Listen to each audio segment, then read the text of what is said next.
नरः शूनं कृषतु लाङ्गलम् शूनं वरत्र बध्यन्ताम् शूनं अष्टाहुदिङ्गय। सुखद हो अश्व और वाहन, सुख दे हमें मनुष्य। हल सुख के साथ खेत जोते, जुए सुख पूर्वक बांधे जाएं। मीठी हो चाबुक की मार भी। शूनं न फला विकृपन्तु भूमि शूनं कीनाशाभियन्तु वाहे शूनं पर्जन्य मधुना पयोभिः शूनासिरा शूनमस्मासु दत्तम्। हल के फाल भूमि को सुख से जोतें, किसान अपने बैलों के साथ सुख के साथ चलें। बादल अपनी मिठास और जल से हमें सुख दें, हमें सुख दें इंद्र और वायु।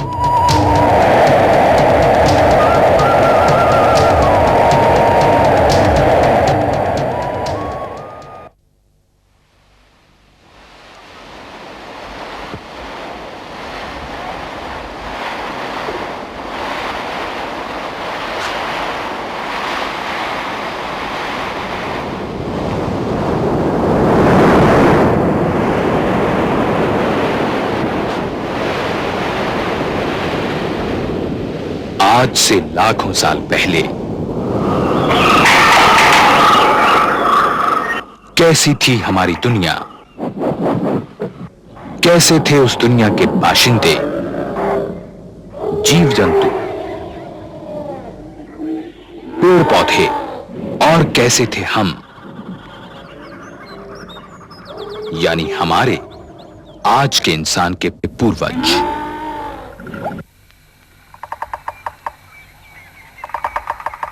यहां वहां दुनिया भर में घने जंगलों, गुफाओं और नदियों के किनारे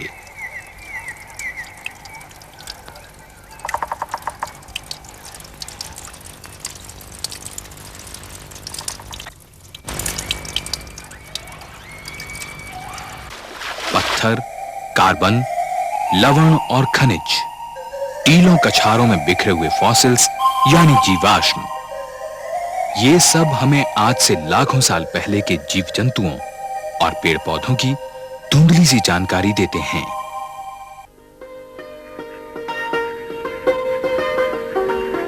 प्रागैतिहासिक काल से लेकर आज तक निरंतर बहती हुई समय की इस धार को पढ़ने और समझने की कोशिशें हमारे वैज्ञानिकों ने लगातार की हैं।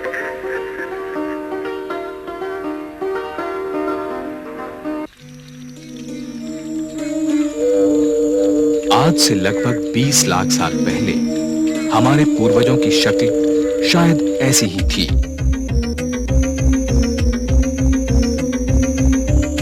अफ्रीकी वनमानुष 1924 में दक्षिण अफ्रीका के बेचुनालैंड में पाया गया प्रमाण, 2 पैरों पर चलने वाला, 2 पाया, और लगभग 70-72 हजार साल पहले कुछ ऐसी। निएंडरटॉल मानव 1848 में जिब्राल्टर में मिले हैं इसके सबूत, और आज से लगभग 40,000 साल पहले हमसे मिलता जुलता क्रो-मैग्नन मानव,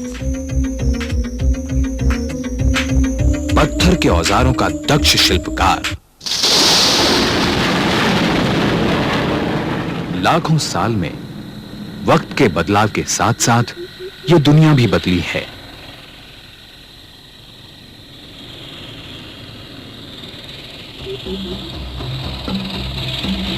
और उसी के साथ साथ बदला है इंसान का शरीर, उसकी शक्ल और उसके अंग।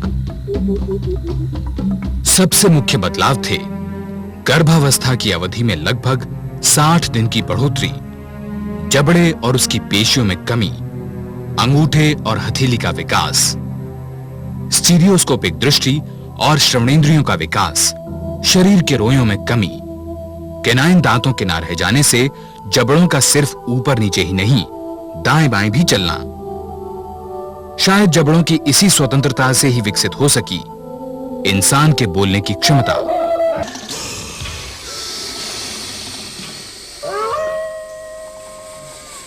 लेकिन खतरनाक जंगली जानवरों और प्राकृतिक आपदाओं के सामने बिल्कुल असुरक्षित थी हमारे इन पूर्वजों की जिंदगी। जानवरों के बीच वैसी ही वहशी जिंदगी बसर करने वाले इस मानव के पास एक चीज ऐसी थी जो उसे पशुओं से अलग करती थी। वो थी अक्ल, बुद्धि, दिमाग। वो सोच सकता था, समझ सकता था, याद रख सकता था। शायद इसीलिए उसे समझदार प्राणी यानी होमो सेपियंस कहा गया। इतना ही नहीं, वो अपनी जानकारी दूसरों को भी दे सकता था।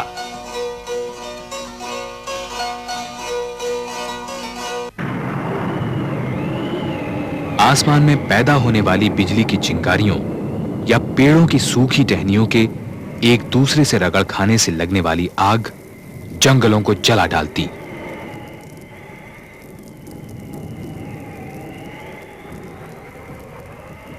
आग की लपटों में जंगली जानवर और इंसान भी झुलस जाते।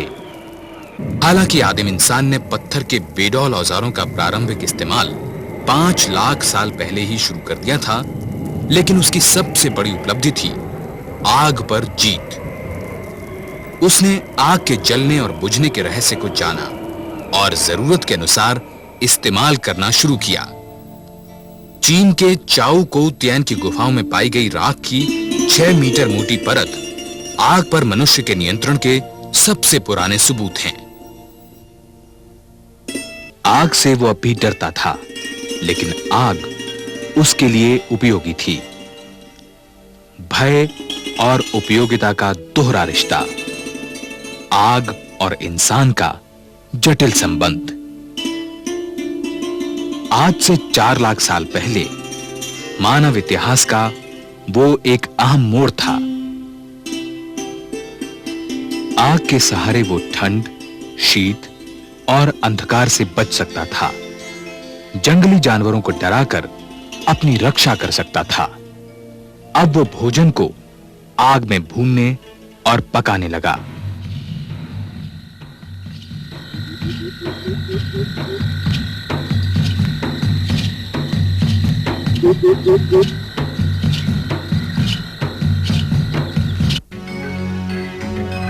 आज से लगभग 5 लाख साल से लेकर 10,000 वर्ष पहले तक फैले पाषाण काल में इंसान ने पत्थरों के औजार बनाने की शुरुआत की और धीरे धीरे उनका विकास भी किया।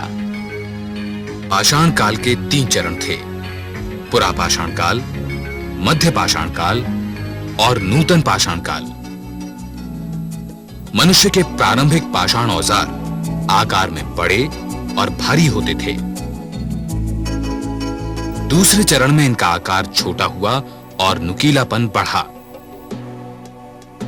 मेसोलिथिक काल में ये और अधिक छोटे, पतले और नुकीले हुए।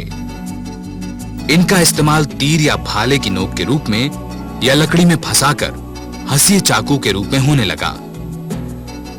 इस काल में हड्डियों के औजार भी बने, छेद वाली सुई जैसे बारीक उपकरण भी। मनुष्य ने खेती की शुरुआत इसी दौर में की। पश्चिमी एशिया और अफ्रीका की तरह भारत में भी पाषाण कालीन औजार कई स्थलों पर मिले हैं। पत्थर का पहला औजार मद्रास के निकट पल्लवरम में सन 1863 में पाया गया था। तब से लेकर अब तक शिवालिक की पहाड़ियों, नर्मदा घाटी, कावेरी, गोदावरी और ताप्ती के तटवर्ती क्षेत्रों, उड़ीसा और दक्षिणी राजस्थान और कई स्थानों से पाषाण काल के उपकरण प्राप्त हुए हैं। मध्य प्रदेश में भोपाल से 45 किलोमीटर दूर समुद्र की सतह से 650 मीटर ऊंचा भीमपेटका एक ऐसा ही स्थल है जहां घने जंगलों के बीच शैल गुफाओं में लगभग 1 लाख वर्ष तक पाषाण कालीन मनुष्य के रहने के प्रमाण पाए गए हैं।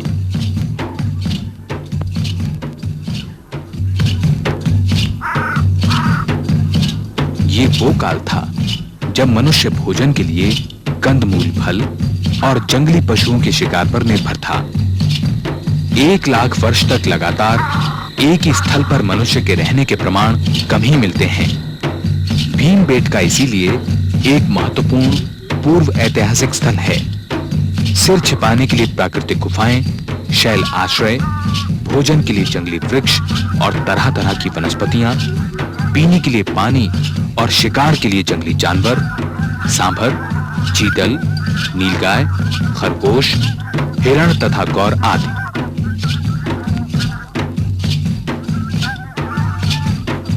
इतना ही नहीं, शिकार के अलावा जंगलों में महुआ, आंवला, अचार, जामुन, सीताफल, कखेरा, गठोर, तेंदु आदि फलदार जंगली वृक्ष।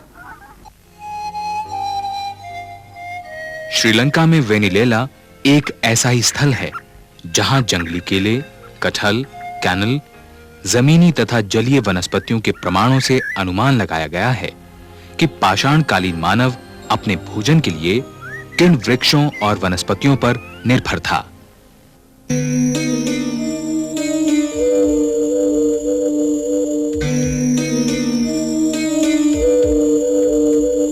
हजारों सालों के पाषाण काल और उत्तर पाषाण काल के कुछ महत्वपूर्ण अवशेष पत्थरों के औजारों और शैल चित्रों के रूप में आज भी मौजूद हैं।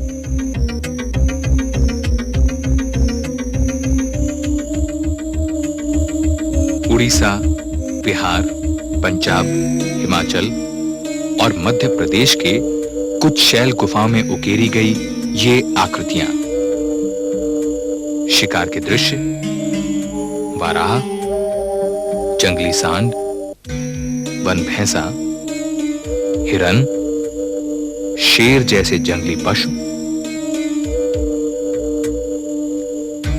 इंसान का समूचा जीवन चक्र, मैथुन, गर्भधारण, प्रसव, जन्म और मृत्यु, समूह नृत्य, उसके औजार।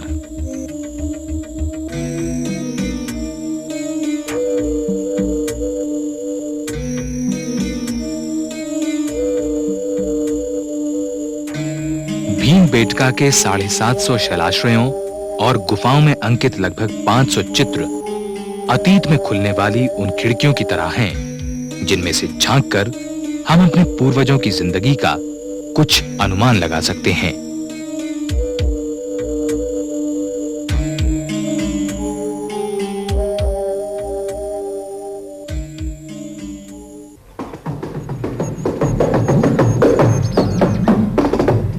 पेट भरने के लिए कंदमूल फल और शिकार किए गए जंगली जानवरों के मांस पर निर्भर इंसान ने इन्हीं जानवरों में से कुछ को पालतू और घरेलू कैसे बनाया, इसकी भी कोई दिलचस्प दास्तान होगी।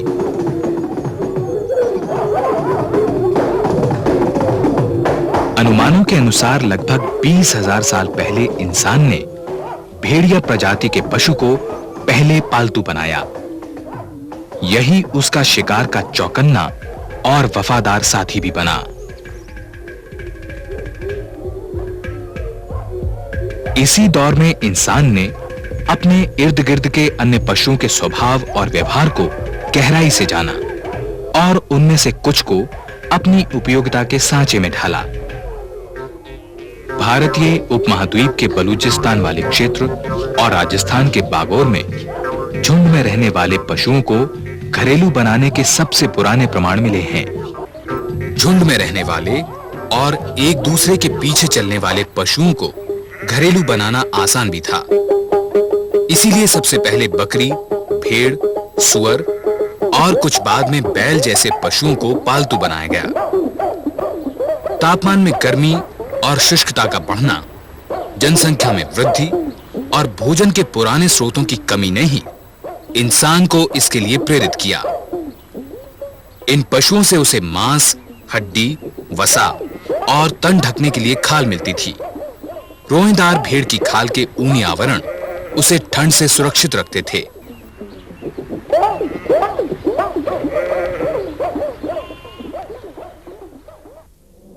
आबादी बढ़ रही थी। जलवायु और तापमान में परिवर्तन हो रहे थे। हरे भरे जंगली इलाके अब नदियों और समुद्रों के किनारे सिमटते जा रहे थे। भोजन हासिल करने के क्षेत्र कम हो रहे थे। सिर्फ शिकार या कंदमूल से इंसान का गुजर बसर मुश्किल होता जा रहा था। कुछ ऐसा ही दौर था जब इंसान ने धरती में पैदा होने वाले खाद्य पदार्थों के पुनरुत्पादन के बारे में जाना, यानी बीज से पौधा उगाने की शुरुआत।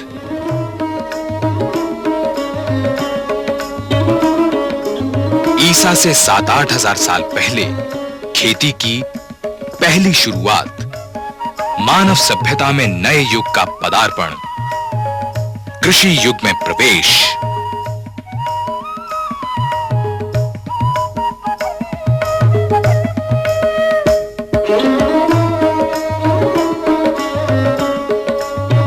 कृषि की कहानी वास्तव में मनुष्य की सभ्यता की कहानी है। ये संस्कृतियों, विज्ञानों के उद्गम और विस्तार की गाथा है। लेकिन खेती की शुरुआत सारी दुनिया या समूचे भारतीय उपमहाद्वीप में एक साथ नहीं हुई।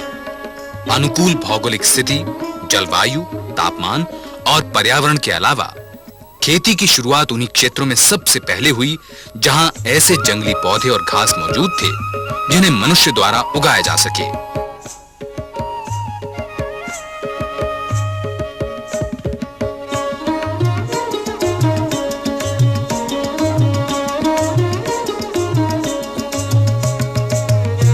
माना जाता है कि ईरान, जॉर्डन और इराक के विशाल उर्वर क्षेत्र फर्टाइल क्रिसेंट में सबसे पहले कृषि का प्रारंभ हुआ।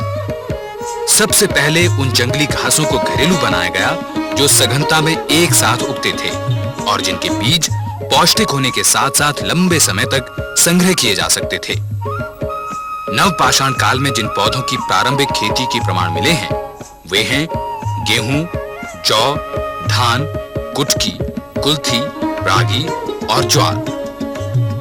शुरू में ये जंगली प्रजातियां ही थीं जिनके दाने पकते ही छिटक कर गिर जाते थे। इंसान द्वारा उगाए जाने पर धीरे धीरे इनमें भी बदलाव आया। जैसे जैसे वक्त गुजरता गया, इस जानकारी पर इंसान की निर्भरता बढ़ती गई। नाली बनाना, बीजों को मिट्टी से ढकना उसने जाना। आज से 12,000 साल पहले न्यूलिथिक क्रांति, इंसानी सभ्यता की युगांतरकारी क्रांति। जब इंसान ने भोजन के लिए निश्चित तरीके से खेती की शुरुआत की, अपने द्वारा उगाए गए अन्न से अपना पेट भरना शुरू किया। लेकिन रोचक बात यह है कि इंसान को आखेट से कृषि अवस्था तक ले आने में बहुत बड़ी भूमिका रही है महिलाओं की। वैज्ञानिकों के अनुसार गर्भावस्था की अवधि में बढ़ोतरी और श्रम विभाजन के कारण निवास पर रहने वाली औरतों को ही बीज के नम मिट्टी में गिरने और उनके अंकुरण की पूरी प्रक्रिया को समझने का अवसर मिला होगा। खेती ही नहीं, वैज्ञानिकों के अनुसार पशुपालन की शुरुआत का श्रेय भी महिलाओं को ही जाता है। इस काल की औरतों ने अनाज को पीसना जान लिया। पत्थर के टांकेदार सिल और बट्टे, जौ, कुछ जंगली बीज और गेहूं को पीसा जाता था। पिसे हुए अन्न के लड्डू बनाकर आग में उन्हें भूना जाता। कई स्थलों की खुदाई में मिट्टी के तवे भी मिले हैं, पूर्व ऐतिहासिक काल की रोटी के सबूत।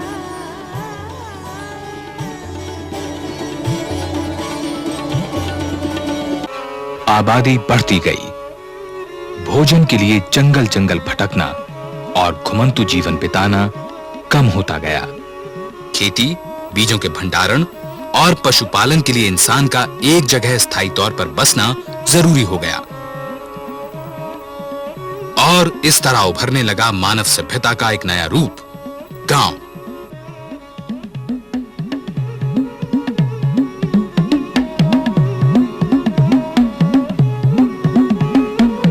परिवार से कबीले और कबीले से सामाजिक जीवन की ओर बढ़ते कदम, एक दूसरे के सुख और दुख में साझेदारी के पहले सामुदायिक निशान। कृषि इंसान के जीवन की धुरी बनती गई। उसने मानव सभ्यता का रूप ही बदल डाला और यह बदलाव यही नहीं रुका। कृषि ने सभ्यता को बदला, पशुओं को बदला, पौधों को बदला, यहां तक कि खुद खेती की खोज करने वाले इंसान को भी बदल डाला।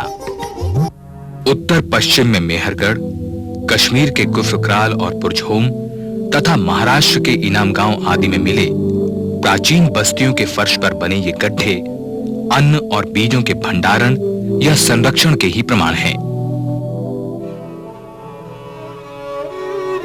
नवासा, नवादा टोली, मेहरगढ़, गुफरक्राल और अनंगपुर जैसी कई प्राचीन बस्तियों की खुदाई से ऐसे बर्तन मिले हैं जिन्हें देखकर लगता है कि उन्हें हाथ ने नहीं बल्कि कुम्हार के घूमते चाक ने गढ़ा होगा।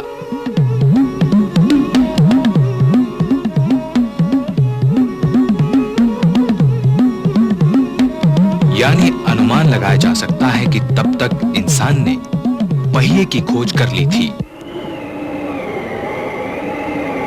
पहिए का आविष्कार मानव इतिहास का एक क्रांतिकारी आविष्कार। मिट्टी, पत्थर या काठ का वो पहला पहिया जिसने मानव सभ्यता के विकास को एक नई गति दी, धरती को छोटा और इंसान को वेगवान बनाने वाला पहिया, देर और दूरी, वक्त और फासले को लांघता और यात्राओं की नई नई दिशाओं और नए नए क्षितिजों को खोलता। पहली नगर सभ्यता का अग्रदूत, पाषाण युग से कांस्य युग, पूर्व इतिहास से अर्ध इतिहास और गांव से निकलकर पहली नगर सभ्यता की ओर बढ़ता हुआ पहिया।